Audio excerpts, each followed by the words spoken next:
Особено во студиото Дејан Антоновиќ. Дејан, добро утро. Добро утро. Главните вести меѓународни денеска сепак не доаѓаат од Украина. Џони Деп го доби својот прочен нели долг и исклучително, како да кажам, медиумски покриен судски спор со неговата бивша сопруга Амбер Хард, и тоа го доби прилично убедливо. Тој ќе земе 15 милиони одштета од госпожа Хард. Госпожа Хард, која имаше контратужба, ќе земе околу 2 милиони одштета долари од адвокатот на господинот Џони Деп. Вака една многу значајна вест која што во целата. Прво ми е драго за Џони Деп, бидејќи он за ова лето нема да размислува дали каде доди на одбор. Дали владата ќе даде субвенции за медиуми, дали ќе имаме огласувачи. Џони Деп ова му беше Украина или му беше Русија, и за разлика од руската инвазија врз Украина која е денеска 98 ден. 98, да. Да, на Џони Деп за 6 недели успеа тоа да го направи во стилот на американската нацистички блицкриг, кога за 6 недели или колку веќе недели ја порази Франција и Полска, така да мислам. Германската Гудеријан, тогашниот генерал, успеа да го направи, и Џони Деп успеа да го направи. Добро, многу е занимљиво ова, бидејќи навистина предизвика огромно внимание, и тоа говори веројатно за темите со кои светот се занимава. Не е очигледно само прашање овие тврди безбедносни теми, можно со трета светска војна, за кој говори кој како ќе стигне, санкции, војни операции, ракети, долгометни системи и така натаму. Кои треба да зборуваме денеска за Украина. Туку светот се занимава и со теми кои што се поместија, би рекол, особено во последните 10 години, околу правата на жените, околу заврзувањето на тие нивни права. Но и злоупотребата. Но и злоупотребата околу кога тоа е тема во смисла како се пласира и така натаму. Само да кажам дека Амбер Хард, тоа веројатно македонската јавност послабо го знае, таа веќе го доби овој исти спор во британските судови лани, ако не се лажам, лани беше, бидејќи британскиот суд таму пресуди дека Џони Деп, додуше не во овој обем за кој што се судеа во Америка, меѓутоа дека имал инциденти во врска со својата, во таа врска со својата, инаку тоа не беше брак ни од 2 години, мислам дека заедно беа 18-19 месеци. Меѓутоа во Соединетите Американски држави, каде што суди порота и така натаму, тие едногласно се согласија дека нема докази за тоа што го тврдеше госпоѓа Хард. Џони Деп изјави дека им е благодарен бидејќи му го вратиле животот и така натаму. Само јас да им кажам на гледачите, но и тебе ти кажам дека треба да си Џони Деп па да ги добие жените, ако си обичен човек. Да, инаку ако на Балканот бидете осудени, ако на Балканот стигнете до суд за насилство, сигурно ќе бидете осудени. Добро, ама на Балканот жените се уште и немаат таква шанса да се охрабрат за да, и кога имаат право, стигнат на суд и така натаму. Има многу злоупотреби, јас не сум доволно стручен за таа работа и не би сакал да коментирам, има од случај до случај, но повторно ќе кажам, треба да сте Џони Деп или барем Чак Норис, нели она узречица, само Чак Норис може да добие во семено насилство. Но она што го зборуваме, ако колешката Атовска почна да го зборува, таа даваше еден апдејт од теренот, јас сакам да направам една мала рекапитулација на изминатото деноноќие во Украина, 98 ден. Она што беше Мариуполј во јужниот дел на Украина, сега е Северно Донецк, борбите околу Северно Донецк, тоа е град кој е на влезот во Донецк практично. Се одвиваат жестоки борби, руската армија таму сериозно напредува, споро, но напредува, украинците сериозно се бранат, се чини дека и тој дел може да доживе сличната судбина на она долу, што се случуваше во Мариуполј. Значи, војната трае, русите се обидуваат да ја порамнаат на граница на Донбас, значи Лугански Донецк, Луганска околу 95% под контрола на руските сили, односно руската сепаратистичка армија на Луганск, помогната од руската армија, а Донецк е околу 70. Идејата на руската армија очигледно е таа да ја порамни граница и според некои анализи тука да застане.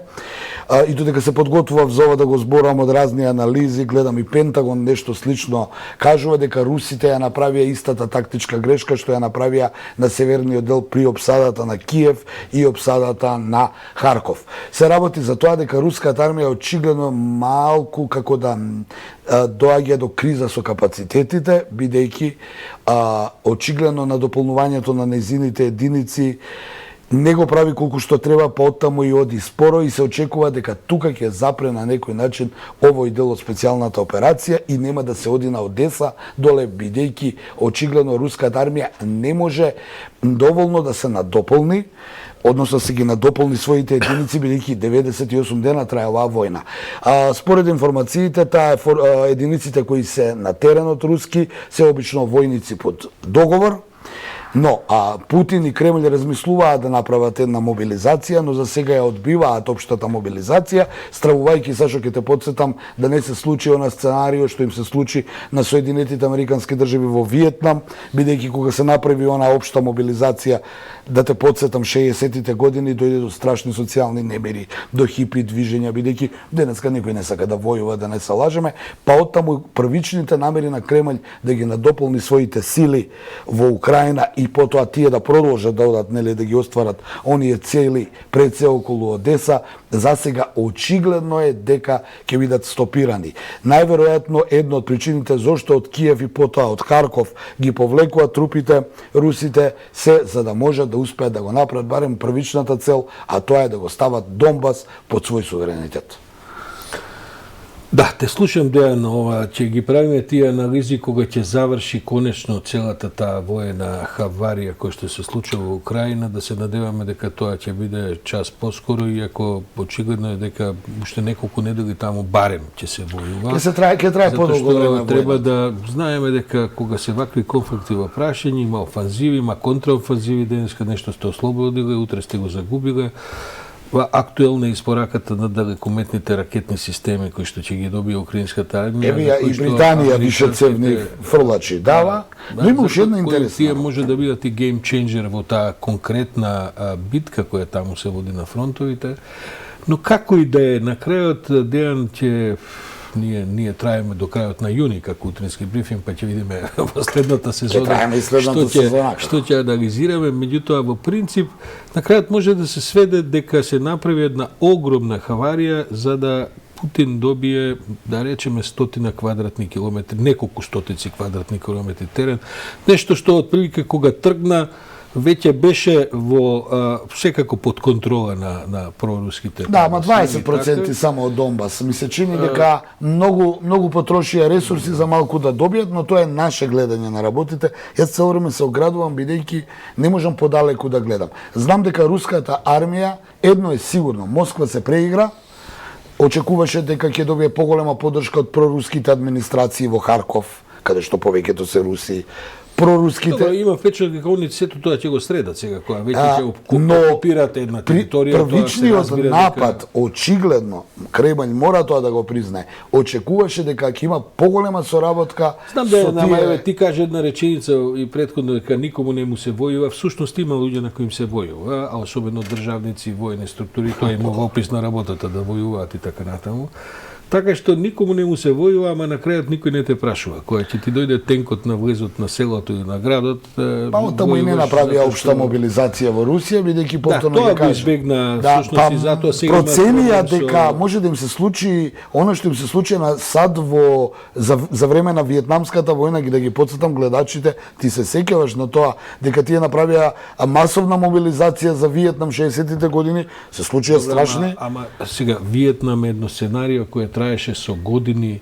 Зборувам за начинот на ангажманот на велесилата. Сега, она што Русија го избегнува е да го чепне Сент Петерсбург и Москва. Таму е мирно, таму се продавниците затворени, Западот се повлече со својата стока, но во суштина прашање дали има, освен баш во војните структури, некакви бројки на загинати, кога што престолнината на Русија и овој вториот најголем град би ги загрижило. Ова се во многу голем процент луѓе кои што се донесуваат затоа што добро се плаќаат, меѓу другото од многу има од Абхазија, многу има од Јужна Осетија, чеченци, тоа се се платеници. И сега тоа така кога се води таа војна, резултатите се отприлика овие и дури со оглед на сето тоа и не им се лоши резултатите. Па ние ги висока е цената која ја плаќа. Тие ги викаат кучиња на војната, нели зборуваме сите Азовскиот баталјон, полне со неонацисти, полне со платеници, имало хрватски платеници, имало овакви, но има и од оваа страна платеници. Да кажам дека на Радио Слободна Европа слушав една